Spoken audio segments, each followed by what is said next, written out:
Provincial government का चुनाव हुआ और ऐसे ही किस्म के लोग चुनकर गए। बाबा साहब अम्बेडकर चिंता में पड़ गए, अगर ऐसे होता रहा तो हमारे लोगों का भविष्य अंधकार में डूब जाए। इसलिए उन्होंने 1942 को शेड्यूल कास्ट फेडरेशन नाम का संगठन बनाया और उसका राष्ट्रीय अधिवेशन नागपुर में लगा। विशाल अधिवेशन हुआ। वो अधिवेशन चल ही रहा था तो अंग्रेजों ने बाबा साहब अम्बेडकर को अंग्रेजों के सेंट्रल गवर्नमेंट में लेबर मिनिस्टर, सिंचाई मिनिस्टर, CPWD मिनिस्टर, बिजली मंत्री, 4 कैबिनेट मंत्रालय का कार्यभार अकेले बाबा साहब अम्बेडकर की योग्यता के अनुसार दिया। 4 विभाग का मंत्री बनाया और 9 अगस्त 1943 को बाबा साहब अम्बेडकर ने शेड्यूल कास्ट के 8.33% लोगों को कानूनन रिजर्वेशन लागू कर दिया। आजादी मिलने के पहले 9 अगस्त 1943 को। आजकल हमारे शेड्यूल कास्ट के, शेड्यूल ट्राइब के, OBC के मिनिस्टर बनते हैं, वो उनकी बात करते साले हमारी बात नहीं करते। बाबा साहब अम्बेडकर अंग्रेजों के मंत्रिमंडल में गए मगर हमारे लोगों को, शेड्यूल कास्ट के लोगों को 9 अगस्त 43 को 8.33% रिजर्वेशन लागू किया। और इसके बाद इस लड़ाई को वो आगे बढ़ाते रहे। 2 सितंबर 1946 के बाद संविधान सभा का चुनाव हुआ और संविधान सभा का चुनाव होने के बाद बाबा साहब अम्बेडकर बंगाल से संविधान सभा में चुनकर गए।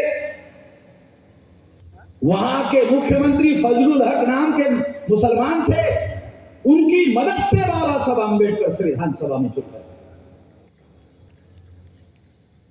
भाजपा के, RSS के, इस देश के ब्राह्मण लोग SC, ST, OBC का मुसलमानों के विरोध में इस्तेमाल करते हैं। मुसलमानों के दंगा और फसाद में हमारे लोगों का इस्तेमाल करते हैं। और SC, ST, OBC के लोग किसी मापदंड में हिंदू नहीं है। शेड्यूल कास्ट हिंदू नहीं है, शेड्यूल ट्राइब हिंदू नहीं है, OBC हिंदू नहीं है। नहीं है। मैं चुनौती देता हूं ब्राह्मणों को, कौन से धर्म शास्त्र में तुम्हारे SC, ST, OBC को हिंदू लिखा हुआ है बताओ।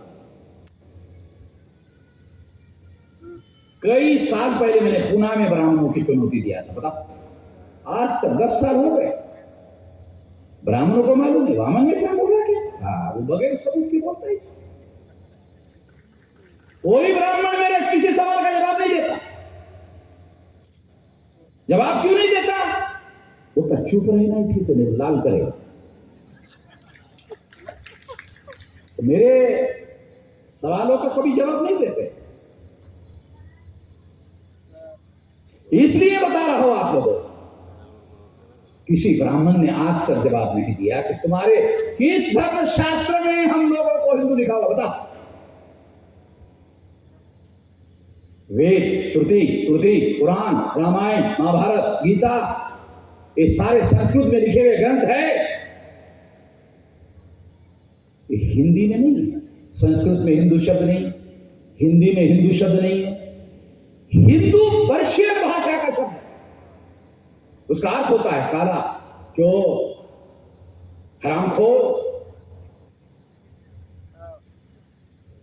तो ब्राह्मण हमारे गली में आते हैं, हमारे बस्ती में आते हैं और हमारे लोगों से कहते हैं, गर्व से कहो हम चोर हैं, गर्व से कहो हम काले हैं। काले हुए तो क्या हुआ, दिल वाले। ब्राह्मण लोग हमारे बस्ती में आते, हमसे ही कहलाते, गर्व से कहो हम हिंदू है। काय के हिंदू रे है? काय के हिंदू? हम लोगों को गालियां देते हो, दिलवाते हो, हमसे भी कहलवाते हो, सारे गर्व से कहो हिंदू है। ब्राह्मण को पूछो कौन कभी नहीं कहता हिंदू। ब्राह्मण को पूछो। रेल में मैं जा रहा था, एक पंडित हाक रहा था। पंडित को हाकने की बहुत ज्यादा ये है, तो मैं उसकी बातों की तरफ ध्यान नहीं दिया। तो उसका ध्यान आया कि सारे लोग में गधे बना हुए, आदमी इसका ध्यान नहीं चाहिए, आदमी कौन। उसने मुझे आवाज लगाई,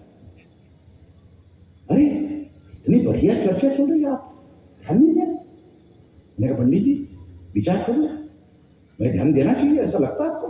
हाँ हाँ ध्यान देना चाहिए, देखो विचार करो, ध्यान देना चाहिए। अच्छा चलो बताओ,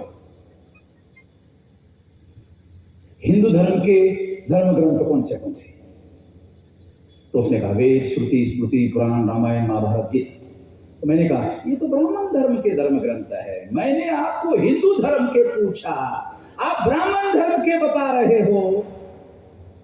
मैं आपको ब्राह्मण धर्म के पूछ रहा हूं, आप हिंदू धर्म, ब्राह्मण धर्म के नहीं पूछ रहा हूं, हिंदू धर्म के पूछ रहा हूं, आप ब्राह्मण धर्म के बता रहे हो।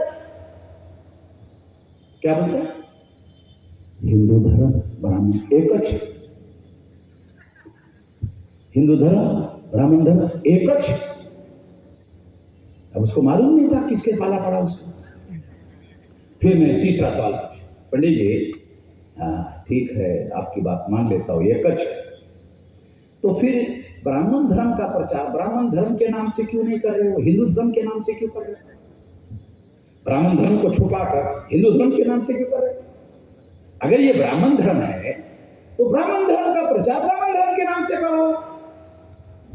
उसको समझ में आता है, पकड़ रहा है, ये जाल में मुझे फंसा रहा है। तो मेरे सवाल का जवाब देने के बजाय क्या पूछा, आप कौन? मैं पहले ही कहा था, मैंने कहा पंडित जी कि मैं शामिल होना चाहिए कि नहीं होना चाहिए चर्चा में, है? तो आपने कहा होना चाहिए, तो अब क्यों पूछ रहे हो कौन हो? इंसान हूं, नहीं इंसान तो मुझे दिख रहा है, मगर उसको मालूम हो गया कि अगर मैं ये कहूं कि ये ब्राह्मण धर्म के धर्म ग्रंथ है और ब्राह्मण धर्म के नाम पर प्रचार करूंगा तो दूसरे लोग एससी एसटी ओबीसी के लोग कहेंगे अगर ब्राह्मण धर्म है तो तुम्हारा है, तुम देखो हमें क्या लेना देना।